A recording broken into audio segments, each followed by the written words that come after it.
A mysterious infant returns from the other side to perform miracles, and stories of angelic rescues. All this and more on this episode of Real Life Angel Encounters. Angels. We all have them. They're our unseen guides, our companions, our teachers, and they're all around us. Sometimes they make themselves known in the most miraculous ways. Join me, Level 3 QHHT practitioner, angel communicator, and Reiki master, Christy Clemens Hoffman, with stories from real people who have experienced uplifting phenomena and real-life angel encounters. We have with us today Kathy, who's in the Kansas City area. Kathy and I go to the same church, and we met at a function serving lunch at Ronald McDonald House. And when I heard Kathy's story of loved ones who are around her, I said, "Oh my gosh, you've got to be on my podcast. You've got to be on the show to tell your story." Yeah. So what happened, Kathy? Well, it all started back in 1971. My husband and I had a daughter. She was born, no problems, everything. It was great. And then I took her for her 6-week checkup, took her clothes off, and I didn't see that baby when I dressed her that morning. When I took her clothes off, her chest was huge. She had great big round things on her hands.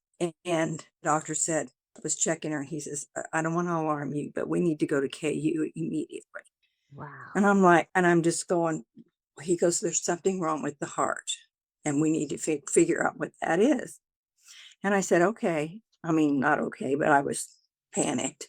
As it turned out, she was there 2.5 days. She was born on November 13th of 70 and passed on January 2nd of 71. So she was exactly 7 weeks to the day that she passed. We had no explanation. I mean, the doctors worked furiously. They were wonderful, but they let us know that she was not going to live and that they really did not know why without lots of testing. So they did do one test, I think, a catheterization thing on her heart, and said that she's got her chambers are not correct. Anyway, they prepared us, and not really. They never prepared for that. Anyway, she passed, and you can imagine it was a horrible time. I just couldn't understand anything because everything was so normal. The blessing came when several weeks went by. First of all, we had her funeral, and they were telling us, "You need to pick a headstone." And I said, "I can't do that. I'm not picking that. That's too final. I can't do that." And so she and my husband said, I said, "Would you do it?" He said, "No, I'm not." He said, "We'll do it. We'll do it when the time's right, or when we know." So anyway, several weeks go by, and we get this big envelope from KU, and it is got all of her medical reports, her autopsy report, and the most kind letter written by the doctor. And he said that, "I will explain to you in detail what our autopsy showed." And he said basically what it is that all of her organs were misplaced. None were in the correct place. Some were absent. She had no spleen, for example.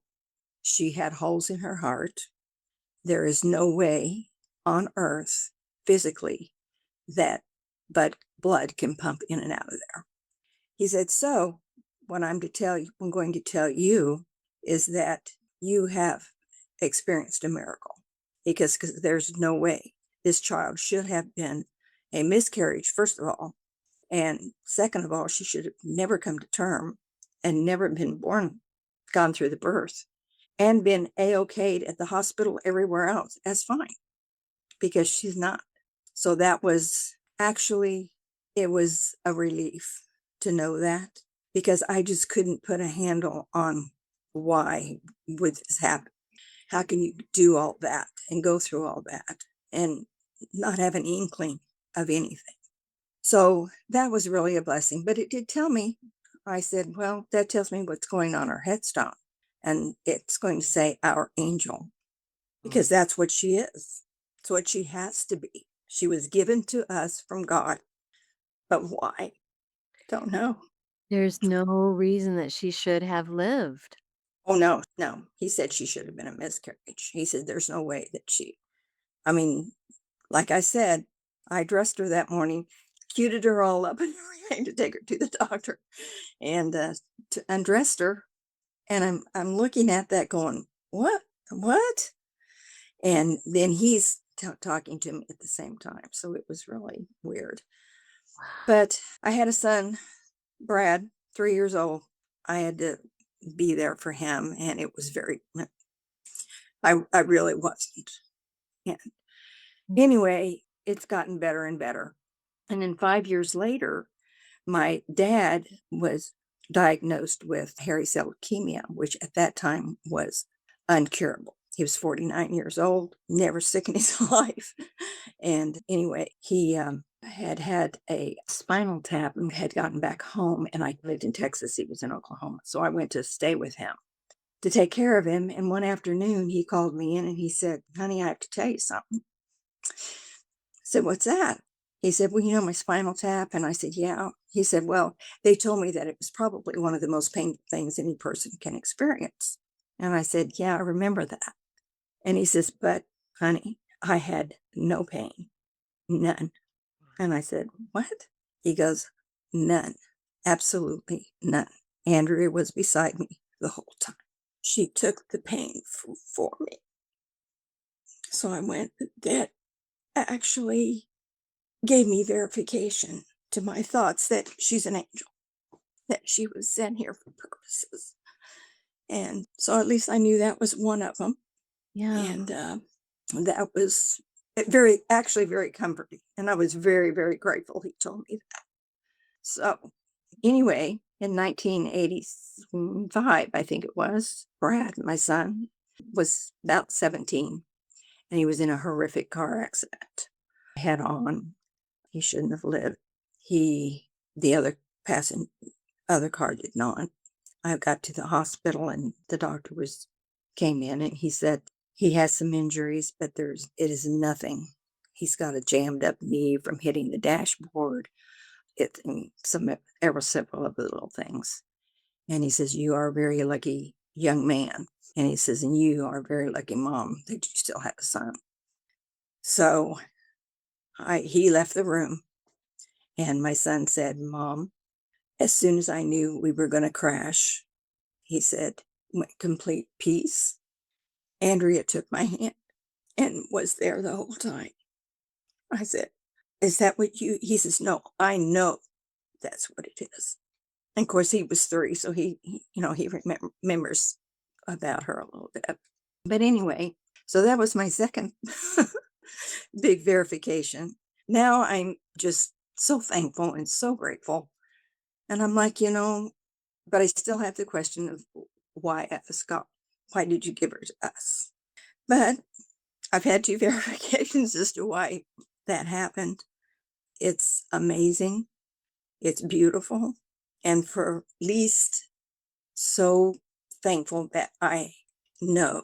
And for me, it satisfies me. I just don't think that losing a child, how do you never get over that?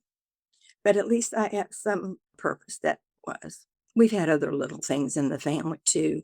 The one thing I kind of remember and recall that wasn't as big as that, those two, was my husband's mother, my mother-in-law, got diagnosed. We knew she wasn't feeling well, but she went to the doctor. She was diagnosed with pancreatic cancer and stage 4, and they didn't give her long. From the day she was diagnosed to the day she died was 7 weeks, same as our daughter. I just think, that has to be a reason. And I remember sitting with her one night because she wanted to go home, and we were all taking turns. So I was sitting with her one night, and she looked up at the ceiling, and her eyes just kept going across the ceiling like that. And I said, "Who's up there?" She says, "Oh, I know them all." She says, "They're all here." She says, "Except I'm not quite sure about the little girl on the end." So I'm like, you think it might be Andrea? Yeah, it might be. So that too.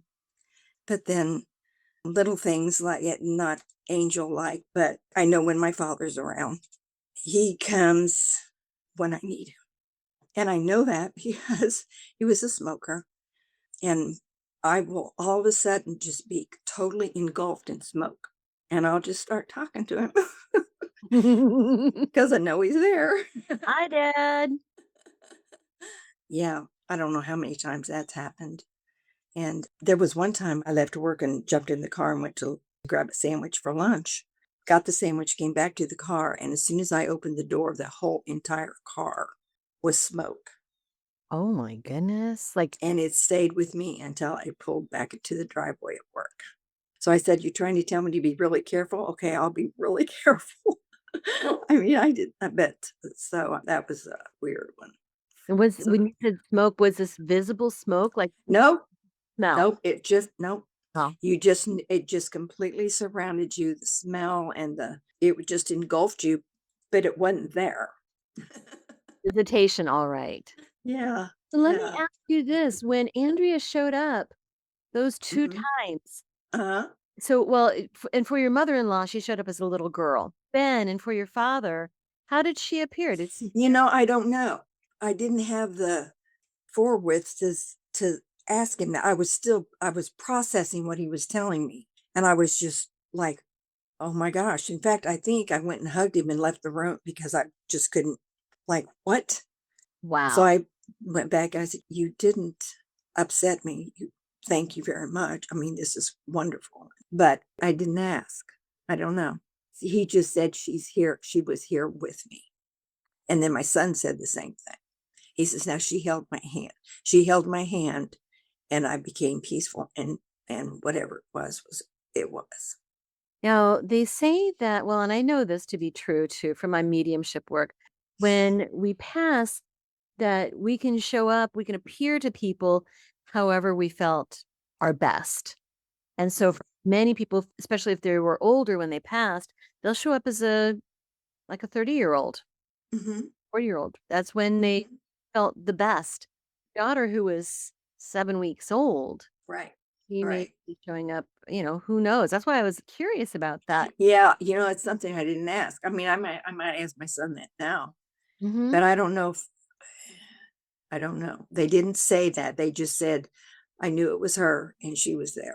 Just know it's them, right? You just Mhm. know. Yeah, yeah. They Now both knew who it was. now I had been to a toddler's funeral, 2 toddlers' funeral. I hope to never go to another one. But he showed up as like a 18, 20-year-old young man. Really? Really? Yeah. He had been born, I think, premature and with some serious defects. He was never really well and passed Mhm. when he was about 2. And Mhm. at his funeral, there was this just really handsome, glowing young man. I mean, when I say glowing, I mean Really? the glow around, and he was like light. He had light around. Oh my gosh. Young man, and he Cool. with so much gratitude for his parents. In fact, Oh, I worked that's with wonderful.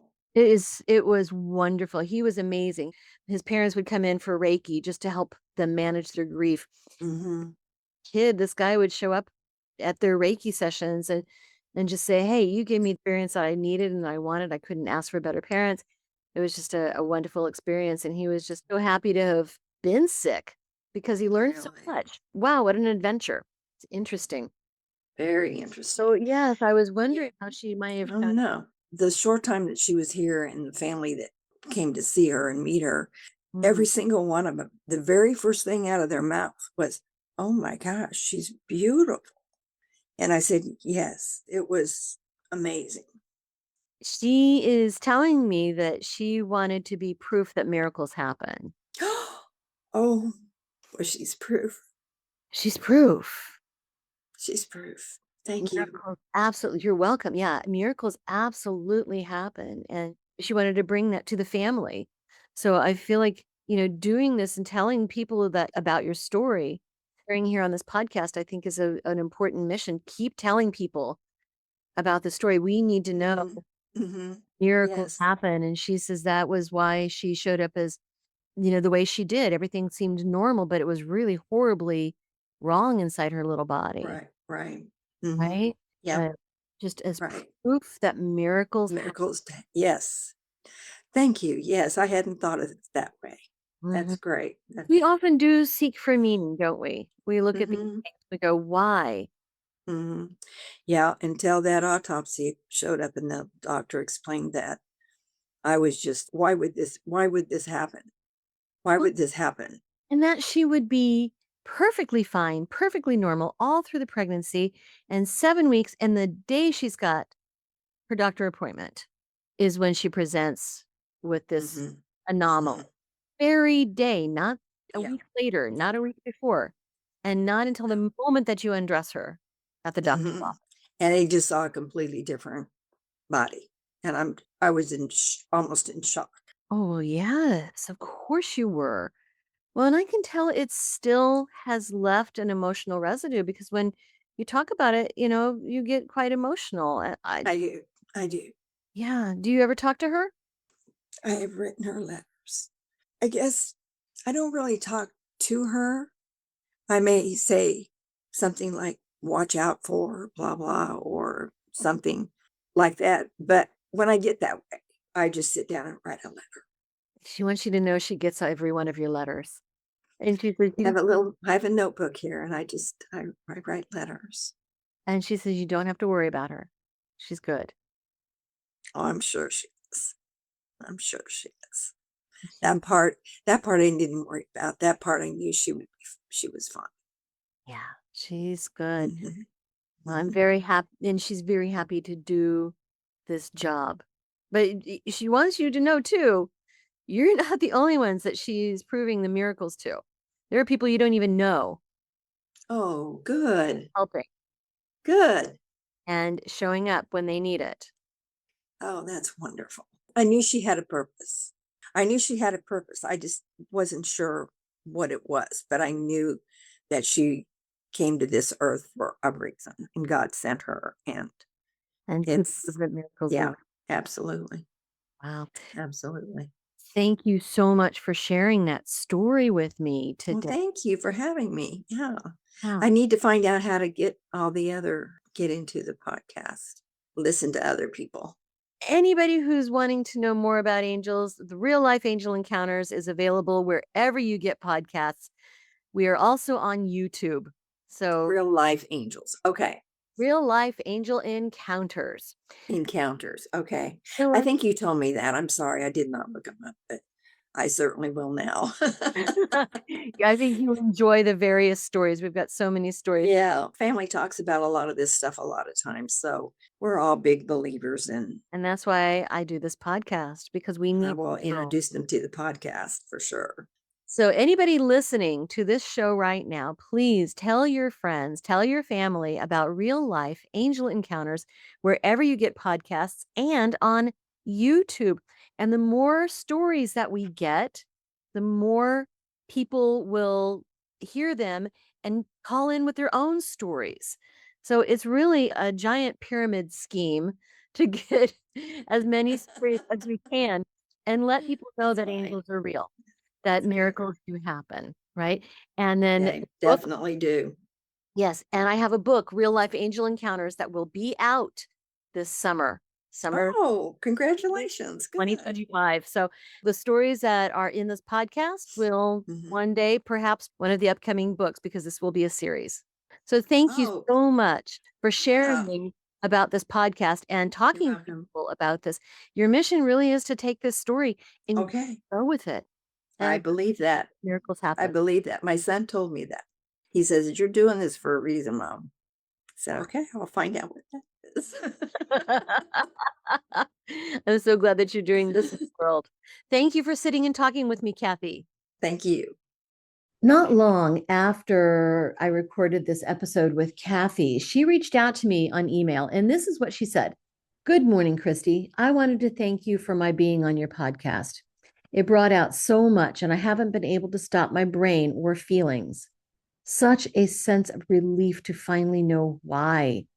I have shared with my husband and son, and we are all thankful.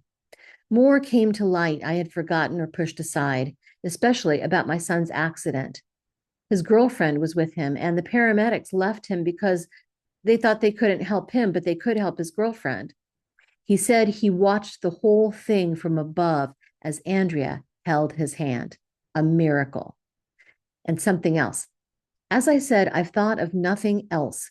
Yesterday morning, deep in thought, I was told, so to speak. Actually, just a knowing flooded me. I have two granddaughters who are sisters that are miracles as well, and I can't believe I didn't realize. Upon delivery, my youngest died. Doctors worked furiously, and she lived and is well. She's 26 now and a nurse. Interestingly enough, she had an imaginary friend and they had full-blown conversations. The oldest survived because a wonderful nurse caught what was happening and they delivered her cesarean in minutes. Her heart rate was way down and my daughter started bleeding. The nurse quickly tested the blood and it was the baby's. She is now 31 and healthy. I'm thinking I have opened myself up to understand, and I'm so very thankful. I appreciate you doing this with me. Well, Kathy, thank you for being part of this show.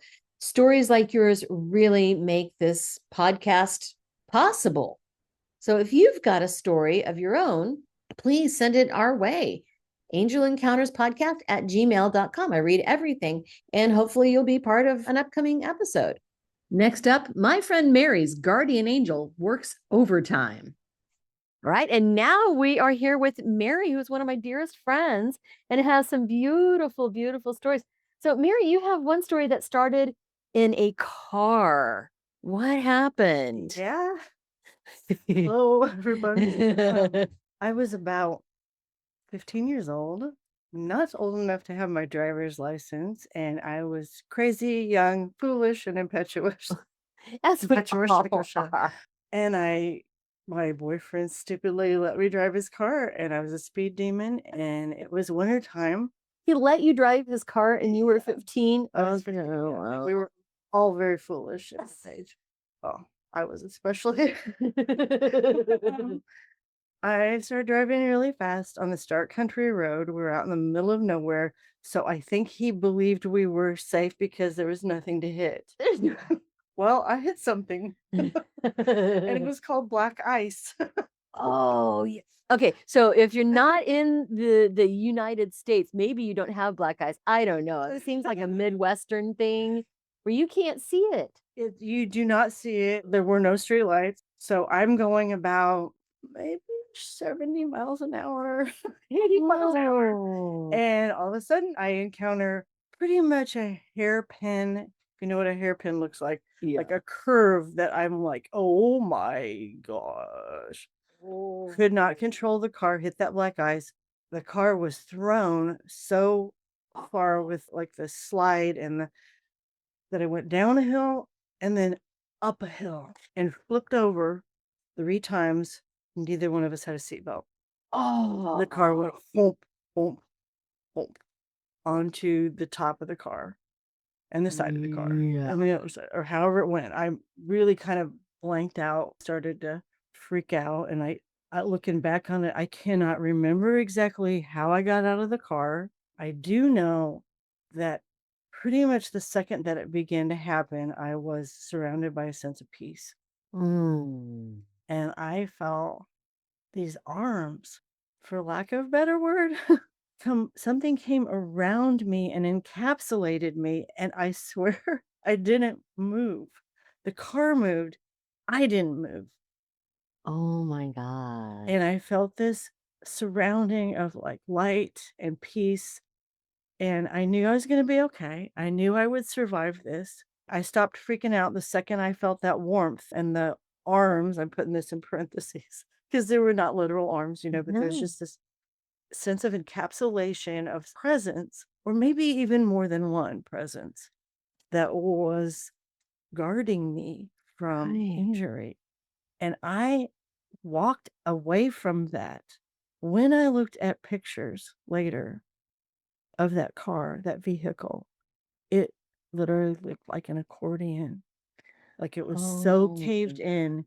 And the only part that was intact, miraculously, was where I was sitting. If my boyfriend had not been sitting right next to, he was very injured. We went to the emergency room for him. I was fine. Oh my gosh.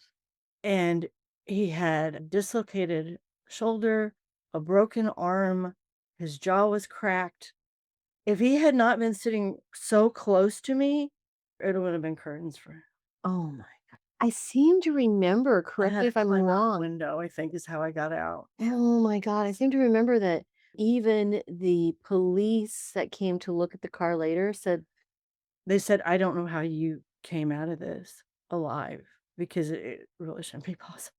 because even your side, your seat should have been crushed It too. should have been, but it was completely whole, See, and you the rest of the car was crunched. can't So make it's a this. very, I know, you can't make this stuff up. That's So that was one crazy survival story nuts. that I feel pretty certain was angels. When you feel that presence of arms around you and you feel that warmth and there's just that knowing that it's going to be okay, I'm going to be fine. I mean, how else can you think of it? I But don't know. I do not know how to explain it. Pretty much a skeptic with most things in my life unless I've actually experienced it. And I yeah, can tell you, I experienced that and I can't explain it. no, you can't explain it. The feelings were real, the evidence was there. It was the most, probably one of my first experiences. Like, what is it like? My girlfriend calls it putting that in your drawer. In your drawer. Yeah. I think I that just might be our episode title. I don't know what this means, but something really strange just happened, and it's beyond the realm of what normally happens. So, Wow. Now, you have another story like from a young age, from your teenage years, about being in Europe with your parents and yeah, being on the train. yeah, I was 13, and we were going by train through the Swiss Alps. I've done that many times myself. It was pretty wonderful, actually. But we had stopped at this one town to just look at, like, we would just stop, like, the train, we'd get off at a certain point and check that part out, get back on the train. We got out, and I got hit with the strongest feeling that we were not supposed to get on the next train. I knew we couldn't get on the next train. I was absolutely freaked out. Like I had this like panic attack. We cannot get on the next train. And I knew my mom wasn't going to listen to me if I just said, I get this strong feeling that I can't get on the train. So I just said, Mom, I'm hungry. I'm really hungry. I need to eat. Moms always respond to this, Oh, they do. like, Yeah, we do. genuinely, yeah. So she's like, "Well, okay, we'll stop." And we didn't get on the next train. We sat at this little bakery and had cheese stuffed bread that was made. I remember exactly what we ate, and I had Apfelsaft, Oh, you which were is the just German, apple juice. Yeah. Well, no, it was Switzerland, but we well, were on the German, the sort of German part. situated. Yeah. So we get on the next train, and on that next train, we are suddenly stopped, and there's a lot of animated speaking. We hear stuff being announced over the loudspeaker system in 3 different languages, and none of them are English, interestingly enough. So we're going, "What the hell is going on here?" And people are, like, upset, talking, like, "Oh," real fast. We finally got one woman to slow down long enough to tell us, "Schnee, Schnee, whoosh." And we're like, "Schnee?" We look this up in the dictionary, we have our trusty German English translation dictionary. We look in there and we're like, "Oh, snow. Oh, snow, whoosh, avalanche?" And she's like, "Yeah, yeah." And I'm like, "Oh, goodness." So we find out later that the train that we almost took was hit by an avalanche, and several people were actually Killed. killed. Oh my goodness. I'm not saying we would have been killed, but I'm saying it could have been a lot worse than getting stuck on the track for 4 hours. Right. So yeah, it took them a long time to get the train dug out and rerouted. However, that had to happen. We finally got out of there, but we didn't take that first train. And I knew we couldn't. So some kind of guidance was already in place, and like a guidance system was inside of me. You can call that angels, Oh, guides, absolutely. direction, however you look at this, whatever words you use. Right. Yeah, that happened. You get that sense Yeah. that no, we can't go. I mean, okay, we're talking about like there were a few people that were killed, But what about the people that were injured? Right. It isn't. I don't remember that. Like, I'm pretty Exactly. sure there were injuries as well. There had to have been. And the amount of trauma that happens to, anybody going through that. Anybody going through that. So No. I was spared that. And I kind of didn't know what to think about that because I didn't know how I knew that. And you're a kid and people don't talk to you about that stuff. It just was an interesting moment of awareness that, like, yeah, I put it in my drawer. Yeah, put it in your drawer. I didn't even have one. You just intuitively knew that your parents wouldn't understand. No, mom You would could- not have gotten it. There's a lot of stories about my grandmas on either side of the family having the gift, the second sight. But Yeah. it really was kind of suppressed through religion, not putting any religion down or anything like that, but just it was kind of looked at as being in the realm of the woo-woo and therefore not controllable by the church. Good point. Well, now you've So, got it. It's skipped a generation and you're quite gifted. so sure, mom has stories, but she just doesn't go into it deeply. If you get her talking, she can share some things where she's had guidance. So just I knew as a 13-year-old, mom didn't believe in much of anything I said. So That's fun. Now, there's yet another story yeah. of what I call Flush Creek here in Kansas City. Flush Creek, exactly. It's kind of gross, but it's Yeah. actually called Brush Creek. This summer, I was supposed to be balloon girl at Worlds of Fun, and that didn't happen because I was 16 years old. No, wait, what Not is because I was 16, but but because of what happened when I was 16 that summer, more impetuous youth stories.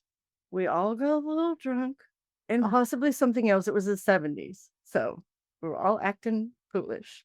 And I was balancing on this, you call it like a culvert thing that went across the water in Brush Creek at the time. Yeah. And it was a little mossy. Yeah. And I was barefoot. What was I thinking? I don't know. But Okay. I'm walking across Your this brain was not being fully. a show off, whatever. And my feet slipped and I went in the water. I did not think this water was deep. It didn't look deep. It was deep and it was going fast and it was pulling me quickly like rapids. If you've ever been canoeing or in a kayak or like, you know how those rapids can just propel you through it. And my friends are running along the side of the bank going, stop. As Like, if that's going to help. Can't stop. So I try to get myself out of the water. And the first thing that happened, and this is why I didn't get to be balloon girl, is that a great big piece of broken concrete hit me in the back. Like as I tried to raise up, I couldn't. And I dropped back down onto this big piece of concrete, 28 stitches. But that happened later. What happened first was I went under The the water. water and I went down through a culvert, sucked into this culvert. I don't know how I got out. I Wow. came out the other side gasping for breath. Barely had the breath to, keep holding my breath. I think I swallowed some of that nasty water, Yeah. but in my panic, like you don't know what to do when stuff like that happens. It was very, very scary. But I did come out the other side. And I managed to direct myself because I'd been canoeing as a kid and I could remember mom saying, if you get caught in the rapids, don't try to fight them. Just go across. I went across. That worked. I got out. I wasn't even bleeding. It cut through everything in my spine. Oh. Yeah, they had to do like double layer stitches type of thing. So inside, internal Yeah, stitches and I'm not going to give you all the graphic details, but it was pretty Oh. bad. I was pretty badly injured. And I immediately got to the emergency room and got on antibiotics and all that. But kind of interesting thing about that whole experience was I found out later that a lot of those culverts had screens inside to trap debris. Oh, of course they do. Yeah. I got the one without the screen, I guess. Oh, well, good choice. So yeah, I was like, if you're gonna pick a culvert, yeah. So I made it out of that little experience alive. And after a point, you start to go, wonder if I'm supposed to be here for a reason. You think? Yeah. Well, your reason was you were supposed to beat me and we were supposed to be great friends. Yes. Definitely believe that. And you were supposed to tell you a story on this podcast. Yeah, thank you for inviting me. Thank you for letting me share with you. You've had some amazing Really, experiences. yeah. And I have to say that you are a gifted psychic in your own right. Thank you. I don't really call it that within myself. I know it's like a level of intuition that I've had the chance to develop over the years, being able to see people and understand emotions and a lot of things that like just guided because it's stuff that I'm not smart enough to know. That's above my pay grade. I'm like, oh, how do I know that? Were you helping? Yeah. Oh my God. I always have to wonder, like, you've had these experiences where you were spared, Yeah, saved, yeah. right? More than those stories, but Wait, you have those are the more best ones. too? Oh, yeah. Well, you're very magical, I have to say. Oh, So you have to wonder, why you were spared. I do. I have wondered what is my purpose? I don't know if we ever get to know the map to that. Like you're not going to get handed the instructions like here's your life purpose. I think you can kind of know and just go toward where the light is for you and just follow that trail and you'll be at the next right thing. Well, you were definitely spared for a reason. Yeah, I feel that. Yeah, any of those stories could have had a very different ending. outcome. Mhm. Had you gotten into a culvert that had a screen, you would have been trapped there underwater. Definitely a And dead girl. Yeah. right. Scary. Yeah, very, very scary. Thank you so much for telling your stories. You are very welcome. Thank you for the invitation to do so. And thank you, everybody, for listening. Hope you have an amazing, magical day and that you don't have to get spared for your actions. Right. Yes, to Everybody. everybody. And if you would just take a moment, please, and subscribe, follow, hit the notification bell, whatever it is on whatever platform you're listening to, and follow this podcast and share it as well. My magical friend Mary was here because I told her about this podcast and she said, "Oh, I have some stories." Yeah. Well, what happens if you tell your friends and they have stories too? You can please reach out to me at angelencounterspodcast@gmail.com and send in your stories. And I read everything. It may take me a while, but I read everything. And if it seems like a story that would be suitable for this podcast, I'll reach out to you and we'll set up a time to talk. So it starts with you. Thank you so much for being part of this. Just do it. It's fun. It's fun. There you go. Thank you for listening. Please subscribe and follow and be sure to share this episode. The more people who know about this podcast, the more great story submissions we get. Have a story to share? Email your own real-life angel encounter to angelencounterspodcast@gmail.com or visit radiatewellnesscommunity.com/real-life angel encounters podcast. Or join our Facebook group and continue the discussion. Want to know what your angels and loved ones have to tell you? Schedule an appointment with me at radiatewellnesscommunity.com. A special thanks to James Wheeler for the original music and to Tiffany Baumgarten for the logo design.